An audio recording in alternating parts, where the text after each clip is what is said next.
I'm so excited about how my business is growing, but along with it, my daily life has gotten crazy, like managing my employees and taking sales calls, all while driving my kids to school, soccer practice, and trying to keep my head on straight.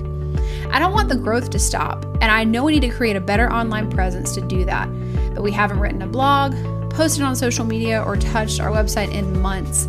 I'm not even sure I know how to move forward, so I just haven't.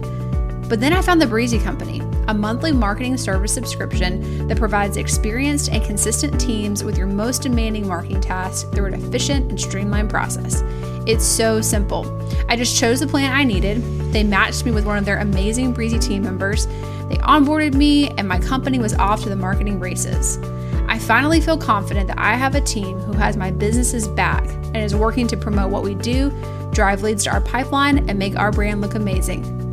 Now, back to work. The Breezy Company, scalable marketing teams. Shop Plato's Closet tax-free August 2nd through 4th for back-to-school styles. We sell the trendy, gently used styles you need to make a difference in the world and in your wallet for back-to-school shopping. Save up to 70% off regular retail prices by choosing recycled styles. Save even more when you shop tax-free this weekend. Make a change that others can respect and repeat. Shop Plato's Closet in North Charleston and West Ashley this year for your back-to-school looks. Plato's Closet, located in West Ashley on Sam Rittenberg Boulevard and North Charleston on Rivers Avenue. Welcome everyone to part 2 of Couch Potato Diary. My name is Peter Klein. Thank you very much for tuning in today. The focus on this one, the NHL's Western Conference, what's been going on so far this offseason, and some of the moves that have been happening, and basically just breaking it all down. We're going to go through every Western Conference team. If you're like, oh man, but I like an Eastern Conference team, that is over on part 1. So you can check that out wherever you are consuming this, whether it be YouTube or up on podcast. So let's get right into it and talk about the Western Conference in the NHL.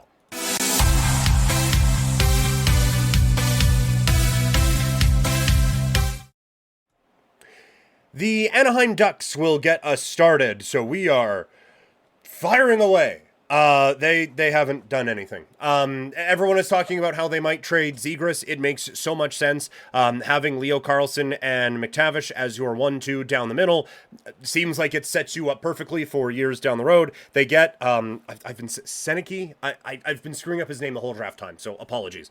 But they've been getting, they get him in the draft. There's going to be a lot of focus, I think, put on the Demidov selection for them and for Chicago, who we'll talk about in a little bit. This is still a developing team. If they get something big for Zegras, like they aren't super far away. I think Troy Terry's a touch overrated. I think Vetrano is fine. Cutter Gauthier is interesting over on the left side, over on the first line. So they have some intriguing pieces. It feels like maybe they're not going to get good enough in time to have John Gibson be their starting goalie. So there's still a couple of tear down adjacent moves that this team could make, but they really aren't that far off. But in terms of what they have done this offseason, Seneke is a fine pick if you just ignore that Demidov was still out on the board. Up next, it is the Calgary Flames. This is one that obviously I pay relatively close attention to. For those of you who don't know, I worked in Calgary radio for 10-ish years, and then took a break imposed by them, and now I'm back talking about the Flames on the radio on a fill-in basis, but then I also do Game Over Calgary. So all of that blurb to be said, the Calgary Flames, I think, have had a really, really smart offseason so far. They have gone out and made a couple of additions that I think will make this team somewhat better. It's not, okay, well, get ready to party down the Red Mile, folks. They got Jake Bean. But this is a hockey team that went out and acquired a couple of pieces to fit in so that if the kids aren't ready to take a big jump this year, then they're not put into spots that they aren't ready for. At the same time, if one of the kids is ready, if Coronado is just undeniable, he has to be on the first line, I don't think it kills you to put Anthony Mantha on a third line with Backlund and Coleman and just do that thing until you trade Mantha for a second or whatever. And same thing goes with Bean, right? Excuse me. He will probably be a top 4 defenseman on this team to start the season. He is not a top 4 defenseman. So if Poirier is ready, even after missing a year of development basically last year, if Solovyov takes a step up, or one of their other kids is just ready to go, then he is 100% someone that you can have eating popcorn for 10, 15 games in a row, or be on your third pairing, or send down to the American Hockey League. And if he passes through waivers, then oh well. And if nothing else, you can trade him for a 6th year from now at the trade deadline or whatever. So like they have brought in pieces that help fill spots that it seems might block a path, but they aren't so undeniable that you have to stick with them in those areas. But the big key for Calgary is always going to be Dustin Wolf as Jacob Markstrom moves on in a deal with the New Jersey Devils. I think a lot of Flames fans were hoping it would be that 24 first instead of a different one, because the Devils look now like they could be a juggernaut in the Eastern Conference. Go back to a preview on the Eastern Conference to find that one, because they look real good. I will tell you that for free. The draft, they get Zane Parekh. It seems like Calgary nailed the draft. Like every pick, people were like, steal, amazing, fantastic pick. Parekh has so much offensive upside. He is so intriguing, and just on down the line, Gradin is something that people, or is someone that people like, and just the further on you go, the more it seems people like this draft for the Calgary Flames. So they've done a good job of kind of stocking up. The Chicago Blackhawks are next, and they seem to realize that Connor Bedard is pretty good at hockey, so we should surround him with some pieces. I don't maybe love the term on some of these pieces, but this is a year of, you know what, we're going to try to get better, play some meaningful hockey games, so let's go out, get Bertuzzi, get Teravainen. Those are a couple of players that, when the Blackhawks get really good, you can fit in a Bertuzzi, you can fit in a Teravainen on your second line or on your third line as maybe some more prospects develop or they go out and make a couple of bigger moves. Those are guys that can fill in down, and the cap number isn't so egregious that it would be horrendous if they played on your second line. But you look at, like, they get those guys. They get Taylor Hall, who was injured very early last season. This is an okay hockey team. Like, they are going to, I think, take a bit of a step. I don't think they're going to be a playoff team in a competitive Western Conference, but they're going to be a team that is going to be a difficult out on a night-in, night-out basis, and they're going to be a team that I think next year is going to be like the marquee free agent destination here. They go out in the draft and get Levushinov. Again, apologies for the pronunciation. I didn't do a ton of draft stuff this year. Want to for next year, but that's a thing down the line. And again, very intriguing as a defender. He can really be like a high-end number one cat for them, and that is great. Again, the thought of Demidov with Connor Bedard for the next 15 years would have been really enticing, but they elect to go on the blue line. I think that's fine.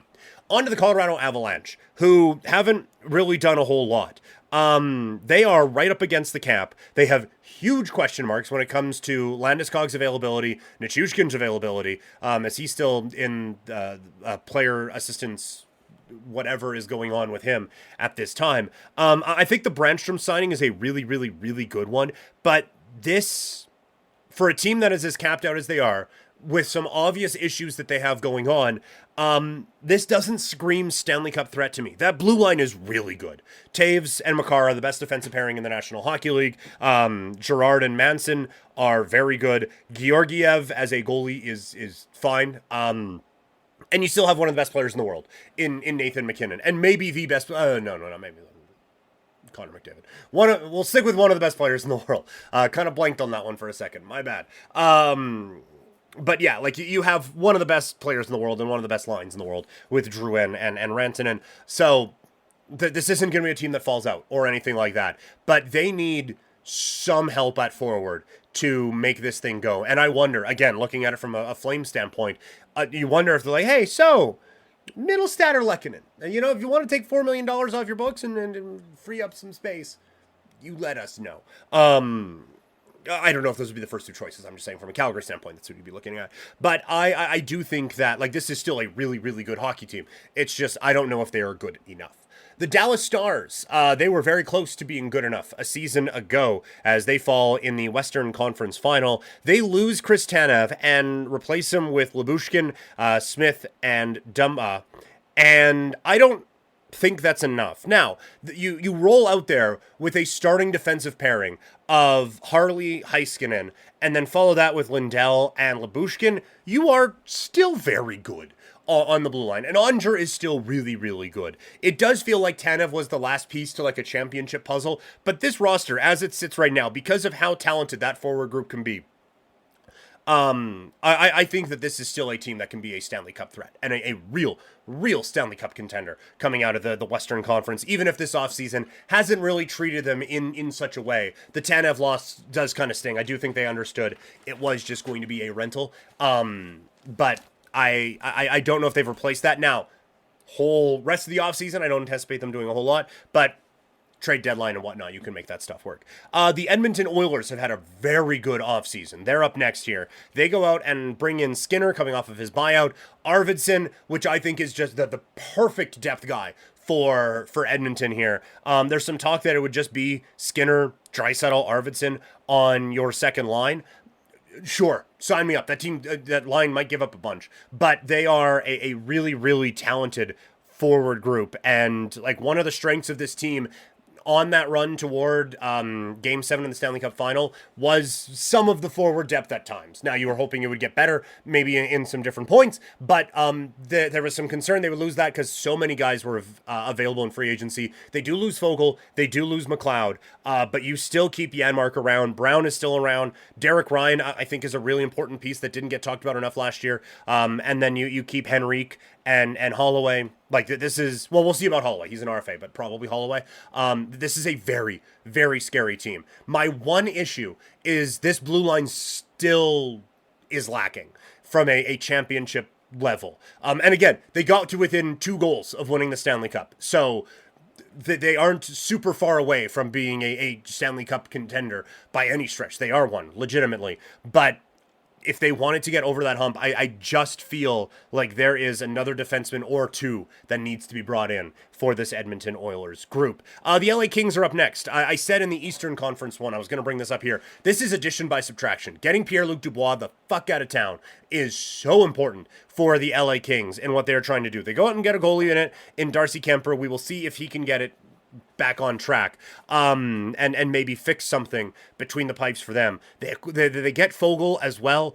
I still think like they are fine down the middle with Kopitar, Deneau, Turcotte, and Lewis. They are fine. There still needs to be a touch more scoring on this team, and maybe probably another defenseman or two. Like they aren't a Stanley Cup contender, but getting away from PLD makes them closer to being one than they were when this offseason started. So I think that was a really good move for them. The Minnesota Wild have reached the point in the Suter-Parise buyouts where it has become untenable now. As this is the last year of it. It goes from a $14 million buyout penalty to a $1.6 million buyout penalty next season. That's easier to work around for sure, and I think they will be able to, but they've basically done nothing this entire offseason to a team that probably wasn't good enough already. So their big boost is getting an extra $13 million in salary cap space for next season, and hopefully being able to really put something around Kaprizov and Rossi, because this is a fun core that they have built. They just need to be able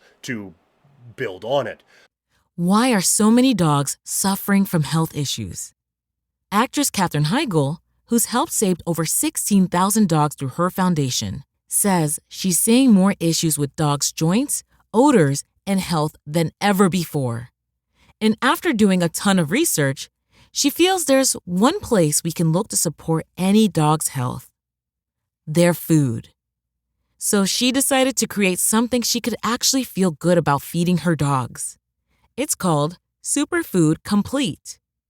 Superfood Complete is made with over 30 of the healthiest ingredients on the planet, including several superfoods vital to your dog's health. Badlands Ranch also sponsors the Jason Debus Heigl Foundation, which has helped rescue thousands of dogs and place them in loving homes.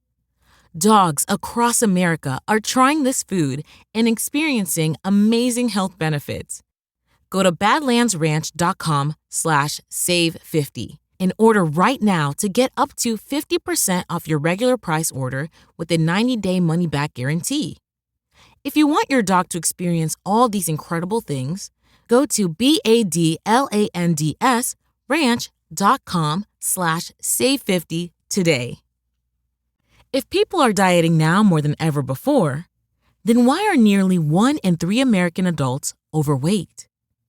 Dr. Gundry, who's helped thousands lose weight and feel younger and healthier than ever, says most people are not getting enough fat-burning MCTs from their food. MCTs are a special kind of compound that instead of turning into fat when you consume it, turns into ketones, which is a chemical that breaks down the excess fat in your body. So, by getting more MCTs in your diet, you essentially flip a switch that puts your body in caloric bypass mode, which can flush out excess fat and calories. And he's created an easy way for you to activate caloric bypass right at home. It's called MCT Wellness. This powerful blend of fat-flushing MCT powders and antioxidant-rich polyphenols is designed to help you unlock your body's fat-burning, energy-producing potential. What's even better is that it's a delicious drink. I love how incredible it tastes. All you do is add a scoop to water, enjoy, and watch as you start feeling slimmer and more energized. So, if you want to experience a quick, easy, and effective way to melt pounds fast, go to GundryMD.com/energy and order right now to get up to 53% off your regular price order with a 90-day money-back guarantee. Again, that's GUNDRYMD.com/energy. Shop Plato's Closet tax-free August 2nd through 4th for back-to-school styles. We sell the trendy, gently used styles you need to make a difference in the world and in your wallet for back-to-school shopping. Save up to 70% off regular retail prices by choosing recycled styles. Save even more when you shop tax-free this weekend. Make a change that others can respect and repeat. Shop Plato's Closet in North Charleston and West Ashley this year for your back-to-school looks. Plato's Closet, located in West Ashley on Sam Rittenberg Boulevard and North Charleston on Rivers Avenue. Speaking of building, holy hell, the Nashville Predators. They go out and they get Stamkos, they get Marchessault, and they get Shea. Maybe a little more than they should have paid for Shea. But still, that one is one where, look, they're obviously all in now. Worry about the later on that one. I think they are all the way in right now. Again, I don't like that Shea contract. It might put them in a bit of a tough spot down the road. But putting him with Roman Josi, I think pretty good defensive pairing, that's for sure. And then the forwards, like this team was such a one-line team last year. And the fact that that one line was able to do so well with them being the focal point of every defensive game plan is incredible. And now when you have basically gone out and bought a really good second line with Stamkos, Marchessault, and probably Novak down the middle, this is a team that is ready to contend. Are they a championship team? I think they are just a notch away from being that, and that notch is probably a really good second line center. If they're able to get that, then this team is complete, and they are able to really make a strong run. And as it sits right now, they're going to be a problem in the NHL, in the Central Division, and in the Western Conference. So bravo to them for going out and just getting after it here in free agency and putting together a team that is legitimately a contender now.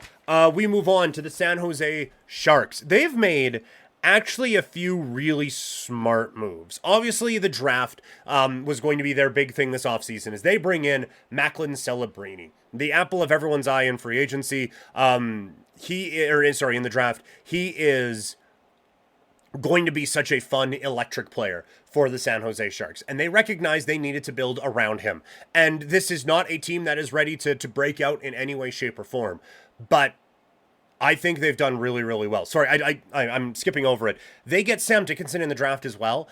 There is a world, maybe not the most realistic, but there is a world they got the two best players in this draft. Like I think Sam Dickinson is so talented, such a great skater, all the things you heard about him in the draft process. I think there is a world where he turns into the number 2 prospect in this draft, and they get both of them. Now, again, it's not likely, but they get 2 very, very, very good prospects in this draft, and then they go out.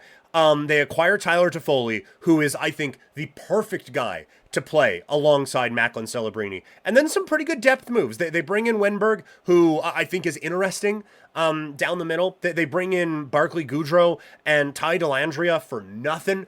The Dellandrea one, I couldn't believe that. I think he is the perfect bottom six forward for a team that is looking to contend, and for him to be like, this is a pairing that could last for a really, really long time. And then Gaudreau, again, championship pedigree, all of that. In terms of a bottom six player, fantastic. So I love his addition there.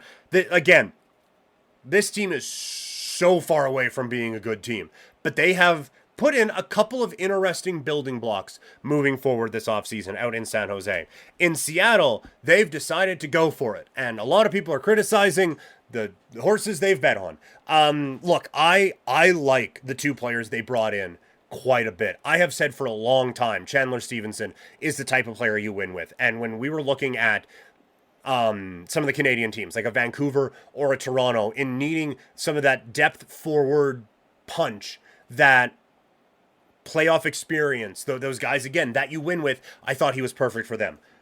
At nowhere close, though, to the dollar amount and the term that he got out in Seattle. I think that he is a number 3 center on a championship team. He's getting paid like a number 2 and borderline a number 1. And that's just, I think you are needing now best case scenario out of him to get there. And again, I love the player so much. It pains me to say that. But yeah, he's getting paid, and probably amount that makes it difficult to fit when you look at getting this team really good. And for Montour, like, there is 100% a world where he earns this contract in its entirety. Like, he's still really, really good. And not that Stevenson isn't either, but he is really good and has a skill set that I think can kind of age pretty well as this deal goes along. They go out and make these moves, and now they look like a team that could make some noise in the Pacific Division. They need the goaltending with Grubauer and Decord to kind of work. Dunn, Larson, Alexiak, and Montour on your blue line is good. McCann, Beniers, Eberle, Schwartz, Stevenson, and Burakovsky, Gord on your third line. Like, they have a lot of good on this team. I think there's a lack of great that is going to keep them from being a team that does too much this season. But like, if you're looking at it from a Seattle standpoint, maybe Vancouver falls off. Maybe there's a hangover in Edmonton. Vegas we'll get to in a little bit. They lost a ton, including a guy to you. Like, the Pacific Division didn't get a whole lot more difficult this offseason. So I think they are kind of hoping they can be the banana peel that one of these teams slips on, and that they are able to work their way in. Up next is the St. Louis Blues. I have questions about this team. They go out and sign Pavel Buchnevich to a 6-year, $8 million a year contract. And for Buchnevich, I have liked him for a very long time. This contract works. He is 100% an $8 million player. I don't have a clue why he wants to stay in St. Louis, and I don't know why they want to keep him. This is a team that I think should be building around Neighbors, Thomas, and Kyrou. And I guess you have a good second line in Saad, Buchnevich, and Shen, but this is a team that just screams middle. Bennington is fine. This blue line is getting worse, but is fine. Their depth forwards aren't very good. And like their top 6 is fine.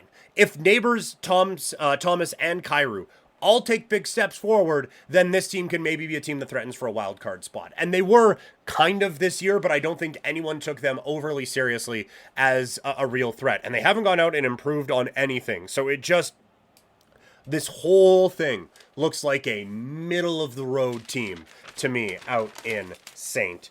Louis. Then you have Utah Hockey Club. They made one of the big moves of the draft by acquiring Mikhail Sergachev. They've also signed Juuso Välimäki to help out on a blue line. This is an interesting team to me. And I think there is some like, oh, that's cute. Oh, yeah, they Utah HC, blah, blah, blah, whatever. I think these guys could be a playoff team this year. And there's, like, we're going to have to go through it when we get to the preview coming up in September. But this is a team that I think can actually do some damage here. That blue line with Sergachev, Durzi, Välimäki, and Marino, that's pretty good. And then your top 6 of Keller, Hayton, Schmaltz, Cruz, Cooley, and Gunther. It's not the best, but there's a lot of talent there. And this team was hanging around a playoff spot before their entire lives felt like they were getting turned upside down for a few months in the where is this team going to play. Now that they're going to be in a legitimate hockey arena with a legitimate hockey owner, I do think that there is actually something to this team this year. The Vegas Golden Knights, a rare offseason for them, it's been quiet. And quite frankly, they've lost more than they've brought in this offseason. I think they kind of understood that when they made the move to get Hurdle and to get Hannafin, that this probably meant that Stevenson for sure was out the door. I remember I had Frank Saravelli on 960 talking about like Marchessault and Stevenson. These are two really intriguing pieces they're going to hit the market, and it kind of sounded like they're going to really try to keep Marchessault. That now, him leaving doesn't mean they didn't really try to keep him. It just maybe means Nashville outbid them for him. But it's still interesting to see, like, that is the heart and soul of this team gone. And they still have heart and soul type of players. Carlson is still there. Stone is perpetually a heart and soul type of a guy. I kind of get the feeling Pietrangelo and McNabb are as well. Whitecloud as well. Like, this is still a really, really talented hockey team. But we saw how important depth was in the Stanley Cup playoffs. And I think Vegas has kind of had that whittled away on them. And they haven't been around long enough, and they haven't used their draft picks enough to rebuild that depth. So I think Vegas, again, will be very good, and in their range of outcomes is winning the Stanley Cup. I just think that they're going to need best case scenario from a lot of guys to be able to do that. And then we get to the Vancouver Canucks. Sorry, I went out of order there for a second. I missed them.